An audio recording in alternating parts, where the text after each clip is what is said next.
And we're live from the same 3-block proximity in downtown Charleston, but we don't see each other in real life ever. That'd be scary. Me and Dan have an agreement actually that whenever my door is open, his door has to be closed. Mm-hmm. So, yeah, nobody in the apartment can see one another for more than 30 seconds at a time. It's in the lease. Yeah, right, because y'all aren't married. That's right. No, 6 feet apart. And that's also why I have to wear a sheet with eye holes cut out of it whenever I walk around to make dinner. Yeah, we started that. We started all that during... we started all that during COVID. Just hiding my identity. Okay. These are normal COVID practices. I don't understand what you're insinuating. Yeah, that's true. I wouldn't judge you for wearing a cowl with eye holes. Welcome to 30-Minute Worlds. We're going to cut the shit because Walter's not here to... keep us going on banter for 10 minutes. We'll get right to the content. That's what you're here for. This is your content episode. Yeah, we're down to business this episode. We're not going to make stupid shit up. And we're going to make a world that's the most serious world you've ever seen. This is our world building podcast where 3 to 4 hombres and friendos make a podcast or make a world that you ostensibly could run a D&D game in, but we pretty much abandoned that premise, so we just make a setting. And I keep to that premise every single episode. I have never kept to that premise. Like, not from the beginning. I could run a D&D game in Doom Runner. I could do that. Be very abstract. Go listen to that episode. That was a good one. This one probably won't be, but go listen to that one. No, this is going to be the best episode we've ever done, because it's going to be serious. Yeah, we're going to be serious this time. We've had different energy ever since we've been changing the times around. Like the Saturday morning time slot has such different energy than like Thursday after work. Everybody's tired and as shit. It's a more high impact kind of podcasting. Yeah, nobody is drinking anything right now, not even water. That's how.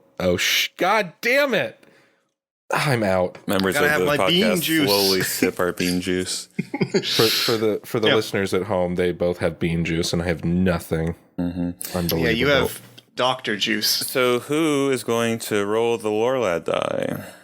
Well, I have a die right here.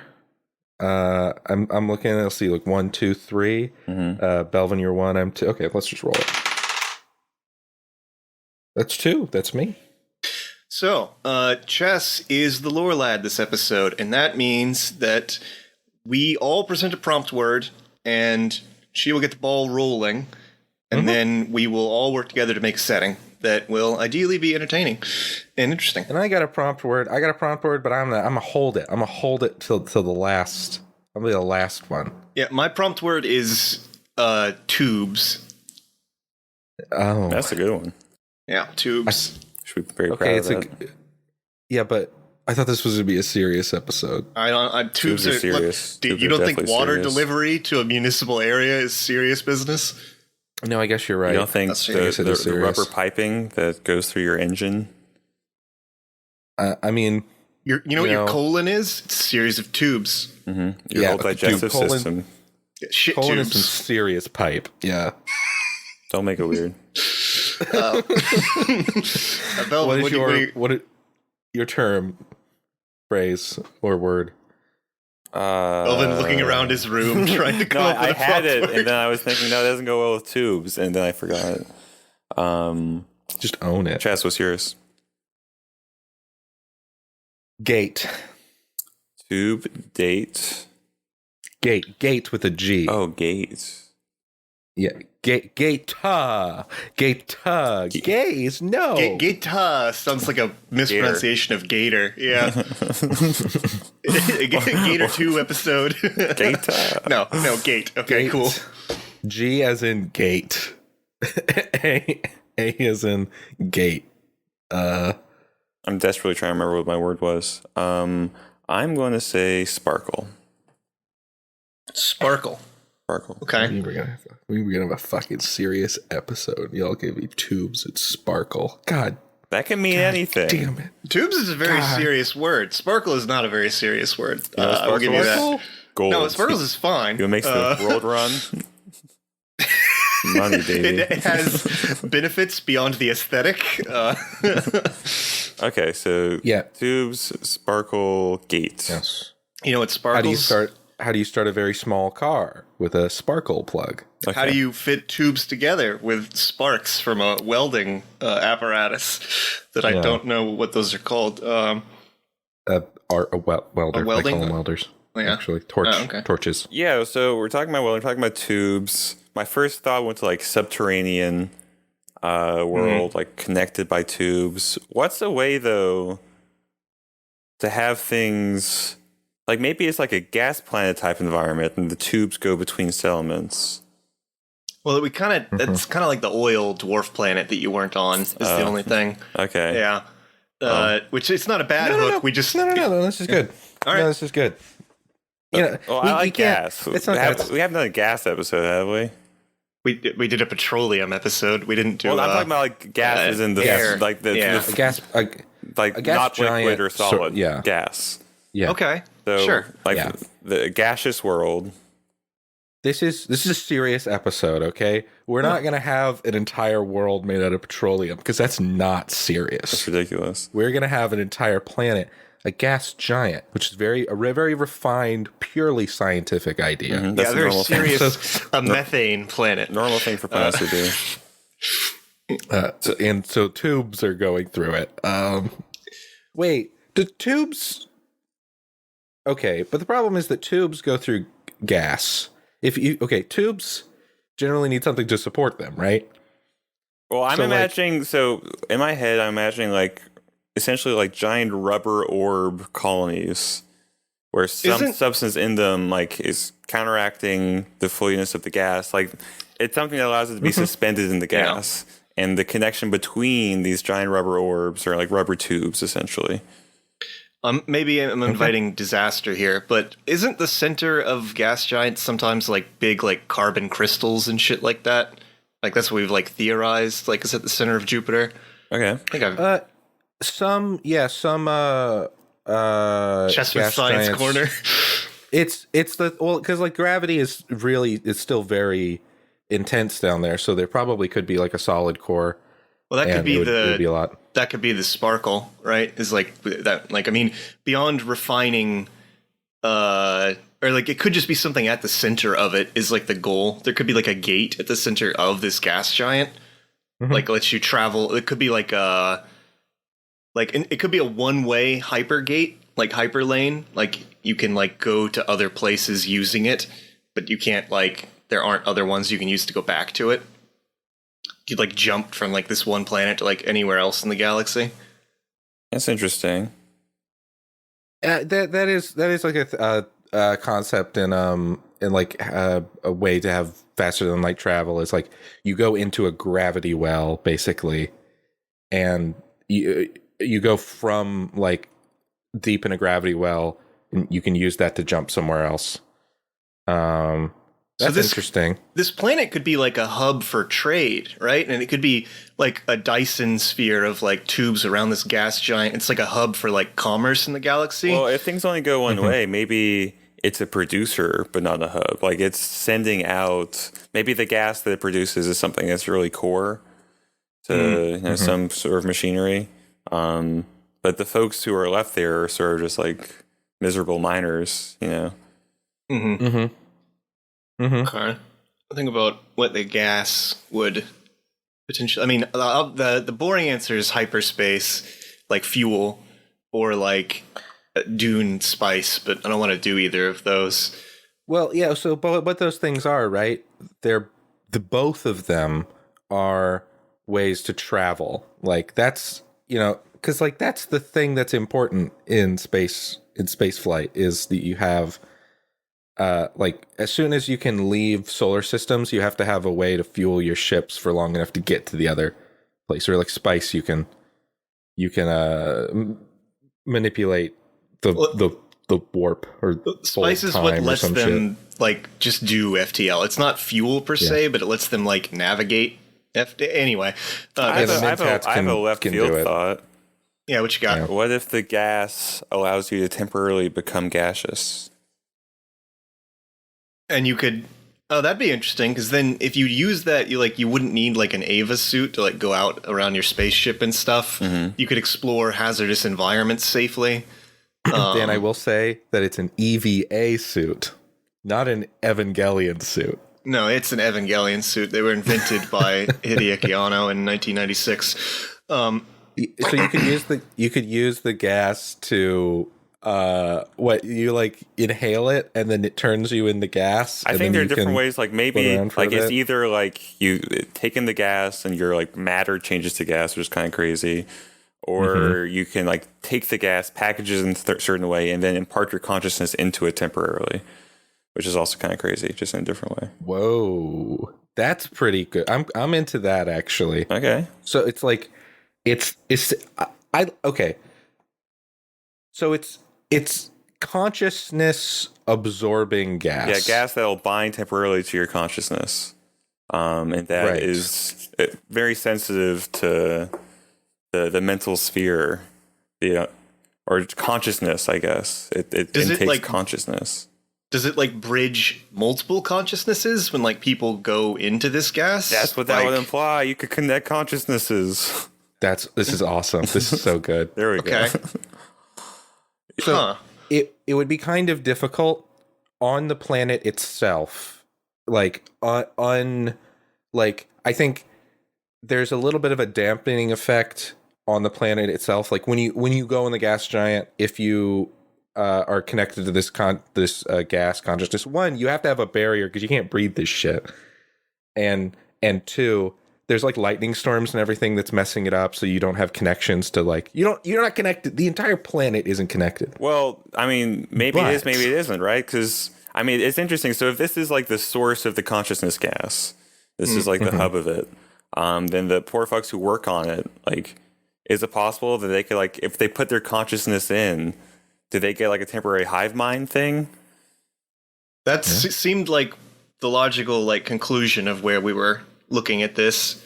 Like, do they use it to, because one approach to this is like, if it's being exported, it could be how like an interstellar empire is like being run, essentially, like lacking faster than light communication.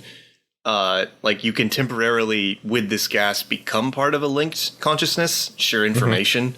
Well, so in my head, like the gas has to be connected for the minds to be connected.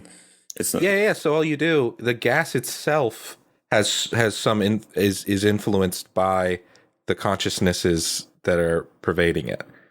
So like you can imagine like somebody has like a vial of gas or some container. Probably it's not a vial. You'd have to have some sort of very like the tubes.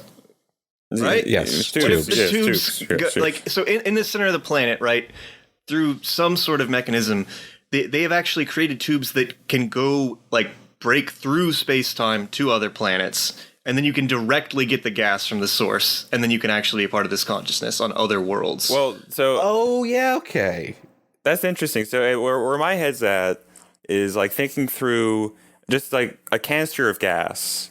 Like that'd be useful insofar as you can like become gaseous. Like you can like move around, like you're talking about, like move in space, just all the benefits that like taking on the gaseous form would give you. You can store consciousness. So like maybe robotics in this world is not at the point where like you can just straight up copy your consciousness. And if even if you like could get close, it'd be like you die, but there's a copy of you. But with the gas, you can actually like quote unquote live forever. So the power brokers of the galaxy, like it's like Futurama's heads in a jar, except it's gas in a jar. And then if it's rare to have the opportunity to like have a big gas mind, one thing that could be interesting is if on this like gas home, there's not just the miners, but also like the people who are really interested in pushing forward hive mind and like collective consciousness. Like intellectuals or artists or just like people who are like really interested in being part of a hive mind, like sort of start to cluster around this place and like have their own colonies there where they like tap in and out to this hive mind. Yes. And this could be like a funeral planet. Like maybe not even a burial planet, but like people could come here specifically so that they could die in the gas and let their consciousnesses leave themselves into this hive mind. That's interesting because it would get cluttered, right? Yeah. Like the hive mind. I mean, gas giants are really big. That's true. But yeah, it would probably get cluttered. It would definitely get cluttered eventually. Absolutely. Sooner rather than later, if the size of one person's consciousness, right? I think it's interesting if whatever space kingdom is in control of the gas giant, wants to steward it in some way, like wants to be selective about the minds it brings in. Mm-hmm. That's interesting to me.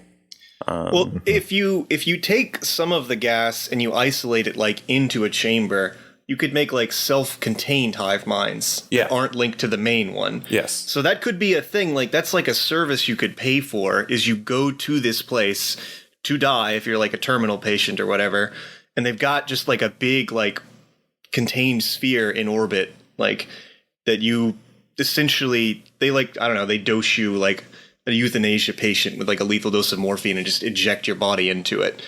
And then as you die in there, your consciousness becomes a part of this contained hive mind. Okay, I was thinking it was just like a planet, sort of like a cloud city where they just put you out on the veranda. They wheel you out on the veranda with like a mask on, and then you just die in relative comfort, and then your soul leaves your body. I really want a reference. I wasn't expecting the Viking funeral is also pretty good. The new episode of Atlanta is really relevant to this, but that'd be spoiler. Friend of the show, Donald Glover. Go watch Atlanta. It's great. Yeah, so Donald Glover. I guess we've sort of moved into these like afterlife spheres surrounding the gas giant. Yeah. Well, and like you said, Belvin, they don't all have to be where you die, but like there could be a community of artists that have paid for one of these that they don't actually die, they just participate in it.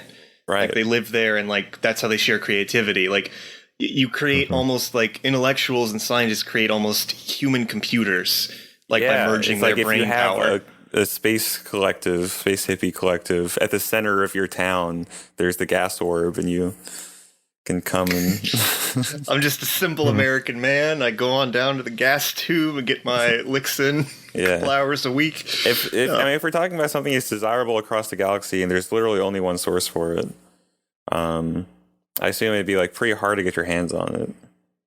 Yeah, I think that's what we should settle on. Is this the only place you can get it, or is it just rare? Like, are there other gas giants where you maybe can it's the only one discovered yet, so there's a door open to more. Oh, that's cool. There could be people trying to, through their consciousness, find another one. Like, Oh, that's interesting. Like, maybe if you, like, spend enough time in gas form, you sort of, like, get this itch in your head, like, this sense, like, oh, there's more of this out there. Like, you start to, even when you're out of gas form, get, like, a sensitivity to, like, the gas mines. Yeah. And so there's some folks who are just, like, explorers following that and trying to find more gas. I think that's cool. Across the galaxy, yeah. Yeah, there's a latent connection. Like when you're in contact with other gas, you can sort of like it's direct, but then like as you separate from it, you're like no, wait, come back. Like that was I'm losing my mind basically. This episode is just a subconscious expression of how expensive gas is right now in America. Yeah, this is all allegory for that damn high gas price. I had this vision of if you're on a ship that's like traveling through space, and they have to do calculations for warp travel because of course they do. Mm-hmm. But the place where they do those calculations, and they have the actual pilot has like a helmet on with like the gas is coming up to them, and then that gas forms a direct line back to like a room of engineers that are all in there with like masks on but their heads exposed and bald so that the gas makes like a connection to their brains. It's just like a room full of engineers just just like huddled around, like doing calculations, maybe just like it's some sort of like meditation deal, just a bunch of dudes in a room. Yeah, you'd have that the City of the Empire too, I assume. Like all the advisors would go gas mined, and whenever the Space Emperor has to that's cool. There could be like a whole there's a constantly running hive mind of a couple people that's like the intelligence network of spies. And when like an espionage agent comes back, they plug into it and like share all that information in there, and they assimilate it and they actually use it to advise like the emperor or whatever. Yeah, and actually one thing that's kind of crazy that this would imply is that like people who are opposed can hop in. Like there's no like repelling people from your gas mine. So like spies could infiltrate the gas mine, and like if enough get in it, they sort of like become the dominant flavor of it. Yeah, right. You would have to control the actual gas. You would have to control who gets access to it, right? So that didn't happen. And if you didn't, it would become like a melting pot of like everybody else's minds would change and corrupt, it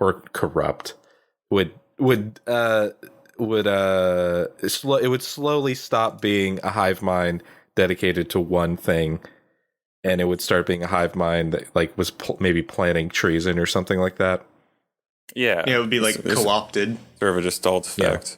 Yeah, and or like a original sin sort of thing. Like you've got a hive mind that's of incredibly loyal people, and you've got one person who comes in and actually has some really fair points, and almost immediately the entire hive mind defects. Yeah, well, because it's interesting because it's not just like it's like ego death when you're in there. Like you are one entity when you're in there. So yeah, the implications of that would be pretty. I had an idea for using this sort of gas as a way to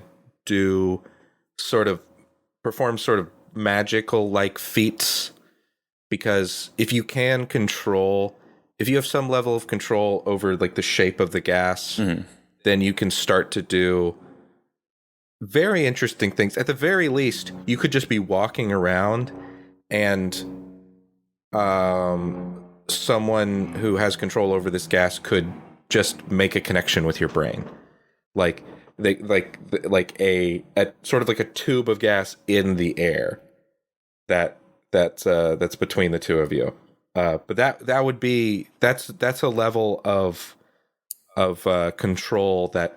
No, the control thing is interesting. Like, what if through like great meditative focus, like when you go into gas form, like the people who are the absolute best at harnessing gas, like they can walk around Dr. Manhattan style just as a gas person.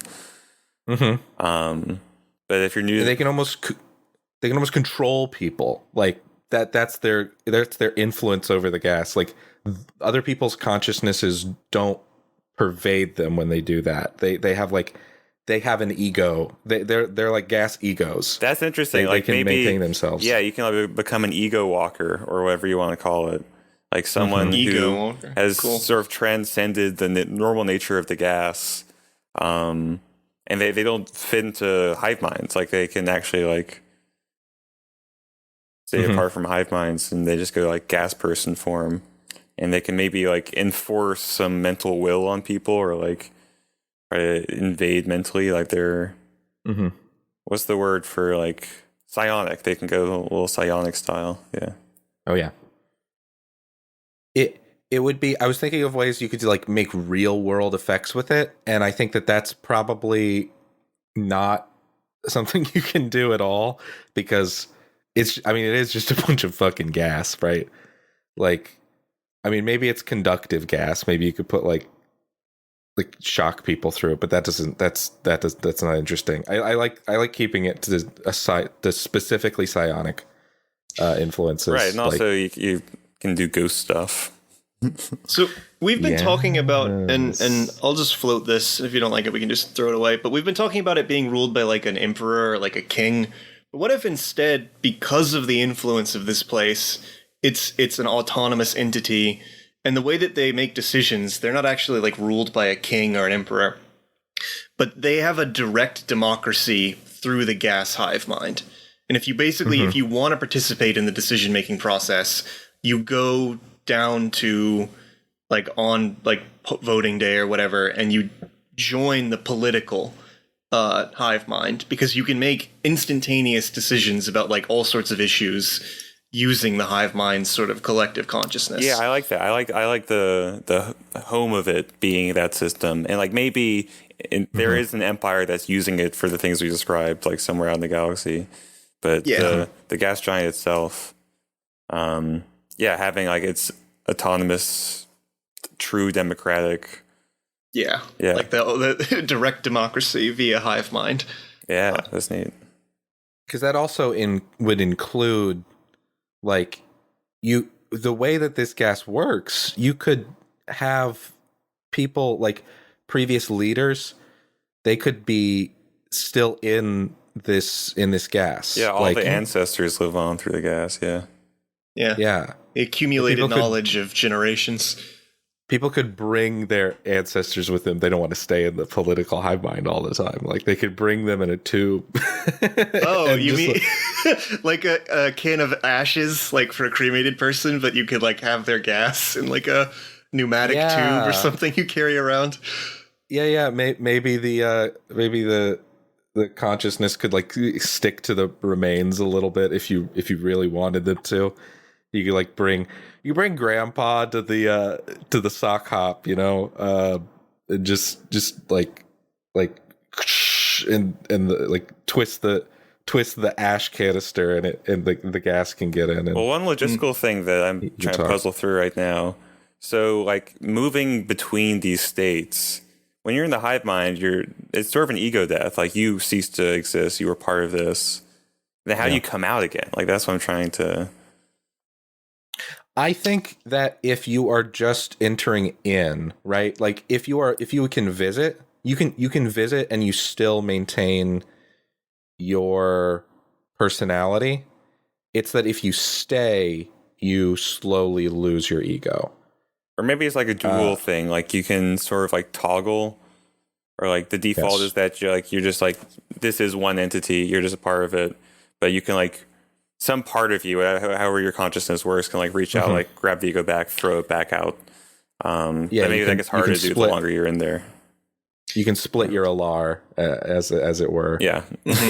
Or like when you go in, you could set like a fixed time, and then it cuts off the feed of gas to you, like, and then it kind of pulls you out. I was going to think there could be like a mechanistic.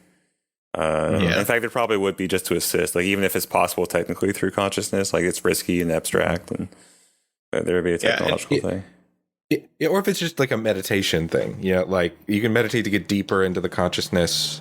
You could train yourself to stay out of the consciousness, or you can have a sort of mechanically mediated cutoffs, or they could like give you like they could dope the like you could have like a rebreather, and they could dope the gas that you're actually breathing with some of the gas, and then you can get like a closer connection. Well, and like the culture of these people would be so suffused with like how life is oriented around this. Like you would grow up learning how to use it safely. Like in school, probably the classroom is like a hive mind that is created with your teacher and your classmates, like at least parts of the day. And then like you're learning how to use it basically safely, because then they can just use the mechanistic part to pull you out. It becomes natural for you to like get in and get out. Yeah. And then like a visitor from off-world comes, and like for them it's harder and a more alien experience because they didn't grow up doing it. Right. Like across the galaxy, it's a much more niche usage because people are just scared of losing themselves. Yeah. Oh, can you imagine getting that call from the school? Like, oh, what is it? How's Johnny doing? It's like, well, I'm sorry, Miss Palmer, you're gonna have to pick him up. He experienced ego death, and he's not going to be able to participate in classes for the rest of the day. Yeah. We gave him a juice box, but he keeps waxing philosophical about the nature of existence. He keeps talking about Baroque art from the 18th century. Time is a flat circle. It's like, that's right, Johnny. Very good. Yeah, half of society is in Rust Cool mode. Yeah. That's horrible. Oh no. Oh, we made it bad. Oh god. There it is. Hey, we got it just in time for the twist.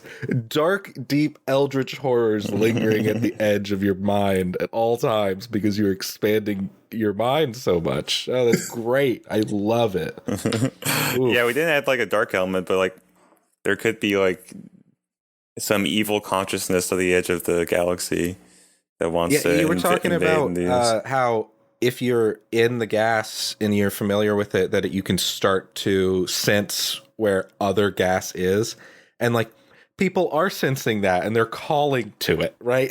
Like it senses you as well. So people are and like, the Reapers are coming, yeah. Man. That's actually not a bad bow to put on it at the end, to be honest. No, I mean the idea of like eldritch consciousness at the edge of the universe, that's interesting. Yeah. Mm-hmm. Like some people are heading towards it. Like Yeah, they're sensing it there. Like the Star Trekkers, yeah. Man, I wish they fucking Gas would. Trek. there's just more Terrible gas. It'll be great. Gas Trek, The Final Frontier is coming out. Gas Trek A Million Years. Directed by J.J. Aronofsky. No. No, this is an Aronofsky feature. 1,000 Years of Gas Solitude. Cool, This is y'all. good. Well, I think we got it. Yeah, absolutely. Fantastic. Absolutely fantastic. A serious sci-fi corker. We did it. Well, folks, that's our show. If you like this episode, you can subscribe to us on your podcasting service of choice. You get new episodes every Saturday. And if you'd like, go ahead and write us a review on iTunes and share us with all your world-building friends. It really helps us out. Our art is courtesy of the talented and wonderful Shell Tor at Jovial Paradox on Twitter. And you can tweet at us too, at LoreLads, or send us spirited hate mail at 30minuteworlds@gmail.com. Thanks for listening, and as always, happy world building.